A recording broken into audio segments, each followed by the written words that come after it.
Rasulullah SAW itu teladan beliau bukan hanya dalam urusan kelebihan-kelebihan dan keistimewaan beliau. Tapi Rasulullah SAW juga teladan justru dalam kekurangan dan kekeliruan-kekeliruan beliau. Karena Rasulullah SAW adalah manusia, maka Allah telah mentakdirkan Rasulullah itu tidak selalu tepat, tapi selalu benar. Ini dalam bahasa fikih, benar dan tepat itu beda ya. Kalau benar lawannya salah, kalau tepat lawannya keliru. Kalau benar bahasa Arabnya hak, kalau salah bahasa Arabnya batil. Kalau tepat bahasa Arabnya shawab, kalau keliru bahasa Arabnya khata'. Apakah Rasulullah selalu benar? Selalu benar. Rasulullah tidak pernah mengajarkan yang batil. Tapi apakah Rasulullah pernah keliru? Pernah. Rasulullah itu berbuat dosa? Tidak. Tapi lupa? Ya. Dan Rasulullah SAW teladan untuk kita bukan cuma ketika beliau tepat. Bahkan beliau teladan untuk kita ketika beliau keliru. Rasulullah SAW bukan cuma teladan buat kita ketika beliau ingat, tapi juga teladan untuk kita ketika beliau lupa. Nah, teladan ketika Nabi keliru, teladan ketika Nabi lupa, ini jarang dibahas. Padahal itu uswatun hasanah juga loh. Uswatun hasanah dari mana? Kalau kita lupa, kalau kita keliru, kalau kita salah, gimana cara kita untuk tetap on the track, tetap diridhoi Allah, tetap Allah maafin kita kalau kita salah, kalau kita keliru, kalau kita lupa, kalau kita silap, kalau kita berdosa. Caranya adalah kita harus meneladani Nabi ketika Nabi juga berada dalam kondisi yang sama, walaupun tetap Nabi lebih baik daripada kita. Buat saya, laqad kana lakum fi Rasulillahi uswatun hasanah. Bukan hanya ketika Nabi SAW sholatnya khusyuk, tapi juga ketika Nabi sholat lupa rakaat. Nabi itu pernah sholat harusnya 4 rakaat, lupa jadi 2 rakaat. Terus selesai salam 2 rakaat nih, kayak orang sholat qashar. Selesai salam, sahabat nanya, ya Rasulullah, apakah kita mengqashar sholat? Kata Nabi, tidak. Memangnya kenapa? Kita sholat 2 rakaat loh Rasul. Kata Nabi, beneran? Beneran. Tanya ke sahabat-sahabat yang lain, semuanya bilang ya, kita tuh sholat 2 rakaat. Akhirnya Nabi berdiri lagi, takbir, melanjutkan 2 rakaat sholat yang tersisa dan menutupnya dengan sujud sahwi. Lupanya Nabi uswatun hasanah. Sehingga kalau kita mengalami apa yang pernah Nabi alamin, kita sholat lupa nih, maka kita punya teladan yang paling baik untuk memperbaiki kesalahan dan kelupaan kita. Oh, kalau saya kurang 2 rakaat, tinggal tambah. Tidak harus diulang dari awal menurut jumhur ulama. Uswatun hasanah. Dan bukan hanya itu, uswatun hasanahnya juga buat kita bahwa Nabi itu gak pernah sombong, gak pernah gengsi untuk mengakui bahwa beliau keliru. Itu juga uswatun hasanah. Kan harusnya Nabi itu yang dilihat itu yang ideal-ideal, yang keren-keren, yang istimewa ya. Begitu sekali keliru, Nabi kalau misalnya beliau bukan teladan, beliau nggak akan ngaku. Ah, kalian aja yang nggak khusyuk, kan saya nggak mungkin nggak khusyuk. Saya ini Nabi loh, masa kalian ngomongin saya salah? Nggak. Kalau kayak gitu, beliau bukan uswatun hasanah. Justru karena beliau lapang dada, besar hati, low profile, tawadu, dan mau mengakui kalau beliau memang keliru, disitulah uswatun hasanah dari Nabi untuk kita. Kadang seorang ustadz bisa salah, kadang seorang guru bisa keliru, kadang seorang pemimpin juga salah.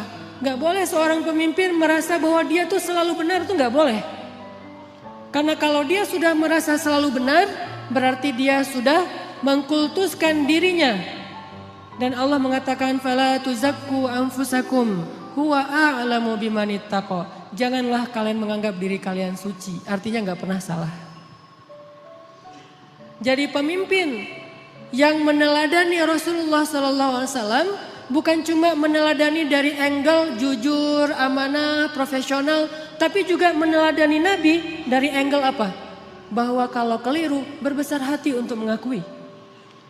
Kalau dinasihati oleh orang lain dan nasihat itu memang tepat dan benar, maka dia menerima dengan lapang dada. Kalau perlu dia berterima kasih kepada orang yang sudah menasihati dia, bukan malah ilfil, bukan malah menyakiti, bukan malah menzolimi. Ini uswatun hasanah ketika Nabi keliru. Laqad kana lakum fi Rasulillah Laqad kana lakum fi Rasulillahi uswatun hasanah. Pasti di dalam diri Rasulullah itu ada uswatun hasanah. Tapi kan Rasul gak selalu tepat. Walaupun tepatnya itu banyak, sedikit keliru. Tapi tetap ada kelirunya. Bahkan kalau kita baca ayat-ayat Al-Quran, kita akan menemukan lebih dari satu ayat-ayat teguran terhadap Nabi. Ya kan? Walaupun yang populer satu, surat Abasa. Tapi surat dengan makna yang sama dengan surat Abasa di dalam Al-Quran itu lebih dari satu. Ada beberapa, bahkan lebih dari 3. Kenapa kok Nabi sampai kayak gitu? Biar kita bisa meniru Nabi kalau kita melakukan kesalahan. Seorang suami tidak selalu harus benar. Dan tidak perlu merasa gengsi mengakui kalau kali ini yang benar adalah istrinya. Buat yang udah punya istri. Yang belum punya juga belum tentu selalu benar. Kadang yang benar adalah teman kos-kosannya.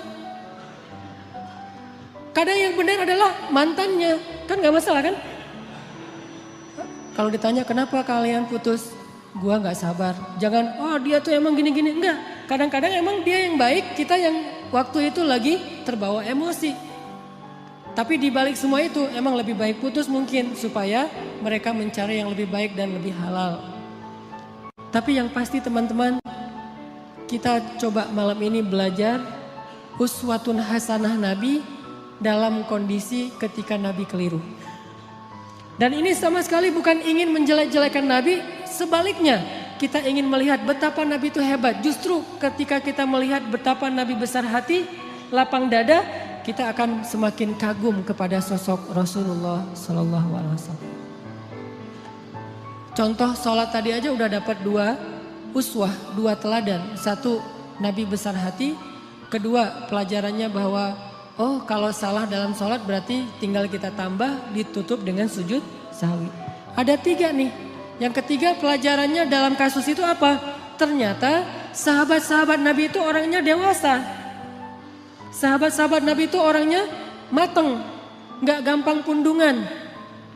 Nabi sholat. Kurang 2 rakaat, mereka nggak komen, katanya Nabi salatnya nggak khusyuk, nggak gitu. Mereka nggak unfollow Nabi. Wah, udah nggak benar nih postingannya, gua unfollow aja nih. Dan komennya cuman yang deket doang sama Nabi, yang komen yang lain nggak ikut-ikutan komen. Jadi komennya tuh komen positif, bukan ngebully Nabi, bukan Nabi mah ternyata salatnya juga mikir yang lain. Saya kira selama ini udah keren banget, ternyata pencitraan doang. Enggak. Kenapa? Karena mereka followers yang udah mateng. Bukan followers yang labil, yang galau gitu. Sehingga sekali Nabi postingnya agak-agak kurang tepat, mereka pundung fisabilillah. Bayangin kalau sekali Nabi keliru terus pundung kan berkurang kan umat Islam? Tidak, yang terjadi justru semakin bertambah. Kenapa? Mereka faham Nabi itu wa ma Muhammadun illa rasulun qad khalat min qablihi rusul. Dia juga seorang makhluk yang diutus oleh Allah. Kadang dia wafat, Allah menghidupkan dan mematikan, Allah memberi makan, Allah memelihara, Allah membuat dia ingat dan lupa. Semua itu adalah sifat manusia yang melekat pada diri Rasulullah SAW. Cuma satu bedanya. Beliau Allah jaga dari berbuat dosa, maksum. Dijaga dari berbuat dosa. Jadi Nabi itu gak buat dosa. Tapi kalau keliru, ya. Lagian keliru itu bukan dosa sengaja. Cuman lupa, cuman salah paham, cuman ijtihad. Sehingga sahabat ketika Nabi keliru, ya udah easy going aja. Tinggal bangun, ngelanjutin. Jadi makmum Nabi, Gak ada sahabat yang akhirnya dorong-dorong Abu Bakar. Abu Bakar lu aja yang jadi imam, kayaknya Nabi lagi agak-agak kurang khusyuk gitu malam ini. Kayak lagi apa misalnya, enggak, sahabat tetap aja ya udah Rasulullah kita ikutin. Nabi lanjut 2 rakaat diikutin dan enggak ada yang ngomongin di belakang. Enggak ada yang diam-diam, bisa gitu juga ya Nabi, gua heran, jadi gosip. Terus besok keluar di postingan-postingan sahabat, Nabi ternyata manusia biasa. Hashtagnya Nabi lupa, viral di antara mereka. Gak usah dibesar-besarkan, itu hal yang wajar. Udah aja mereka lupa. Tapi tetap direwayatkan kisah ini supaya apa? Laqad kana lakum fi Rasulillahi uswatun hasanah. Biar kita bisa niru. Ini angle uswah hasanah yang coba kita terapkan dalam hidup kita. Menyikapi kalau orang lain keliru. Orang lain itu bisa orang tua, orang lain itu bisa guru, orang lain itu bisa teman, orang lain itu bisa pasangan, orang lain itu bisa tetangga, orang lain itu bisa pemimpin, bisa pejabat, bisa siapa aja. Bahkan orang yang paling soleh sekalipun melakukan kesalahan dan kekeliruan. Salah satu di antara ciri-ciri orang bertakwa yang Allah sebutkan di dalam surat Ali Imran 135. Walladzina idza fa'alu fahishatan aw zalamu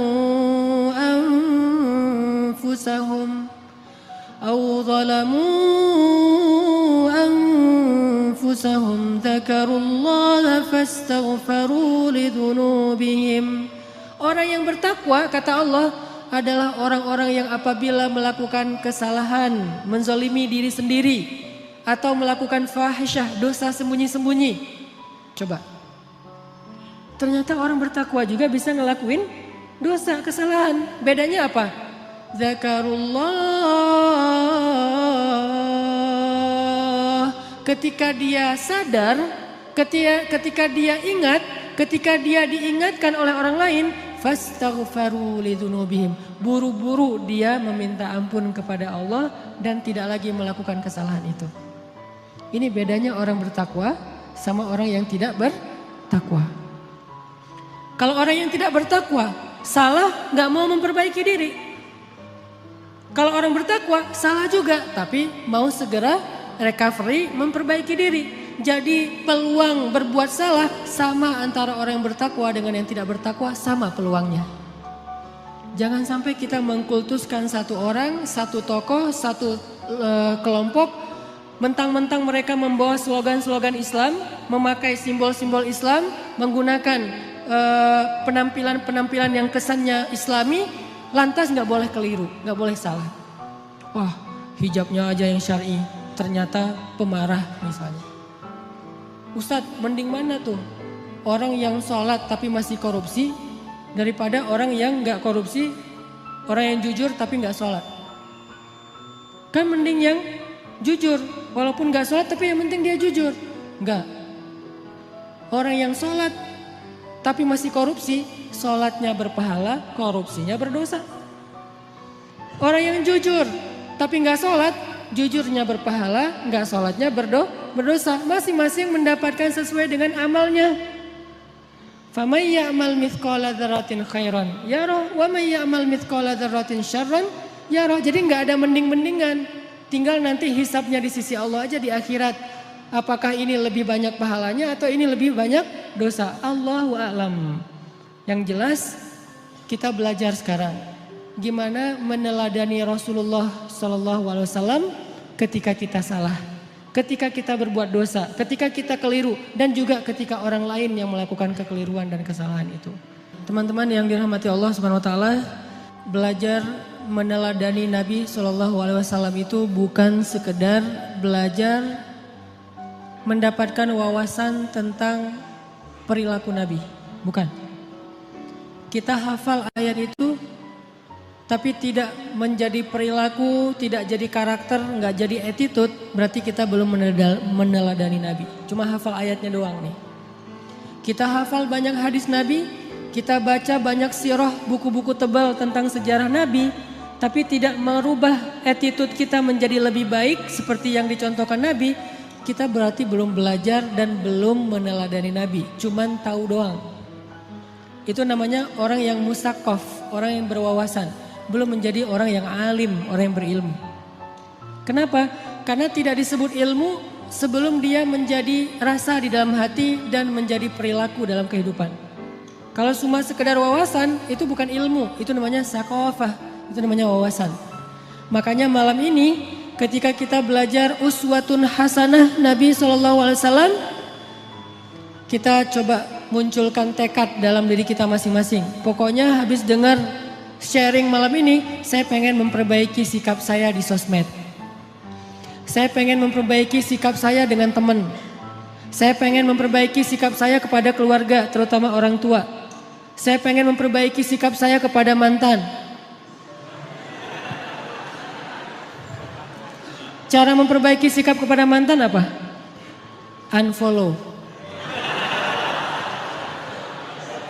Gak boleh following ya. Kalau mau sesekali ngelihat, bikin aja 2 akun. 1 akun punya kita, 1 lagi untuk stalking ya. Pengalaman. Enggak boleh. Lupakan mantan. Jangan sampai kita baca atau mendengar cerita-cerita tentang Nabi hanya sekedar oh ya, oh gitu. Jangan.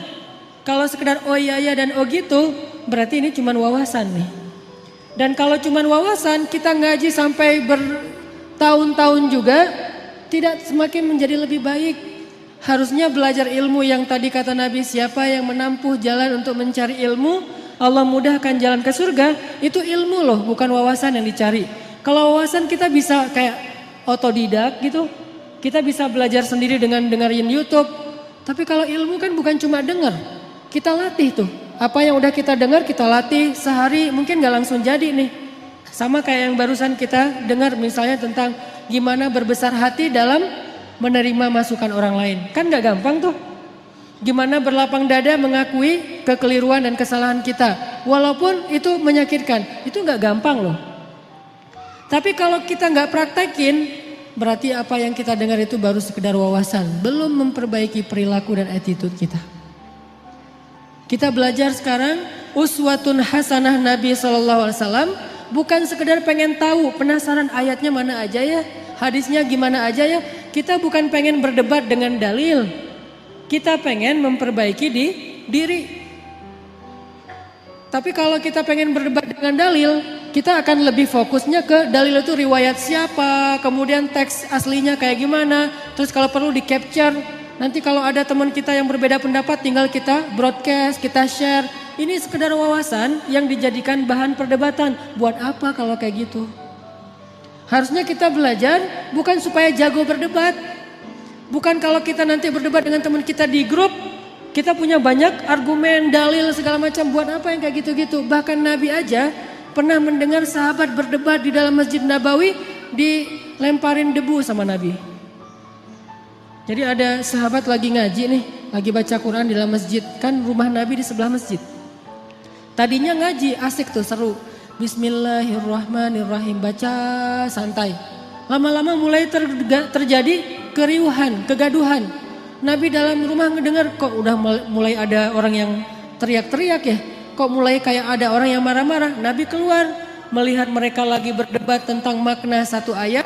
Nabi mengambil debu dan melempari mereka dengan mengatakan, kalau kalian membaca ayat Al-Quran, carilah ayat yang mempersatukan kalian. Artinya jangan membaca ayat-ayat yang membuat kalian berpecah belah. Bukan ayatnya, tapi persepsi dan tafsiran terhadap ayatnya. Jadi teman-teman, saya pengen magerin dulu nih. Bahwa yang kita belajar malam ini, termasuk saya, kita niatkan untuk memperbaiki perilaku kita. Baik perilaku kita di dunia nyata atau di dunia maya. Pokoknya kita perbaiki perilaku kita. Dan anak Indonesia tuh, anak Jawa Barat, orang Sunda itu diantara seluruh suku yang ada di Indonesia itu kan termasuk salah satu suku yang terkenal. Paling lembut, santun, tata keramanya luar biasa kan. Jangan sampai identitas itu hilang oleh modernitas. Sehingga gara-gara kita hidup di dunia maya, medsos, kita melupakan tradisi nenek moyang kita yang sebetulnya luar biasa. Kenapa tradisi itu harus pindah ke Jepang, harus pindah ke New Zealand, harus pindah ke negeri-negeri yang tidak mengenal agama. Harusnya tradisi itu tetap ada di negeri kita, di negeri orang-orang yang beriman kepada Allah Subhanahu wa taala. Makanya kita perbaiki lagi. Karena saya beberapa kali jalan ke beberapa negara, rahmat dari Allah bukan karena hebat. Kalau orang lain mungkin jalan-jalan itu karena banyak duit ya. Ada yang bahkan sakit kepala dikit jalan ke luar negeri. Di rumah nggak ada bawang ke Singapura ya. Kalau saya mah alhamdulillah gratis diundang akhirnya ke luar negeri. Tapi diniatkan juga sekalian belajar, main, termasuk pencitraan ordai gitulah pokoknya. Jalan ke ke Jepang gitu. Kenapa orang Jepang itu attitude-nya lebih Islami daripada kita? Padahal mereka tidak membaca teks-teks agama karena mereka terus berusaha memperbaiki perilaku mereka. Walaupun sisi lain mereka banyak masalah sih. Jalan ke New Zealand di Auckland misalnya, itu orang-orangnya itu luar biasa, sangat menjaga perasaan orang lain. Nah kita punya teks yang sangat ideal, punya teladan uswatun hasanah yang udah paling keren lah pokoknya. Nggak ada lagi teladan yang lebih keren daripada teladan kita. Emang ada manusia yang lebih keren daripada Rasulullah? Nggak ada kan? Rasulullah itu yang paling keren udah tuh, yang paling teladan terbaik. Kalau teladan kita udah terbaik tapi perilaku kita nggak terbaik, pasti ada masalah dalam kita meneladani Nabi ini. Bukan Nabinya yang nggak keren, kita belum meneladani Nabi secara utuh. Baru mengambil wawasan-wawasan dari hadis-hadis Nabi SAW.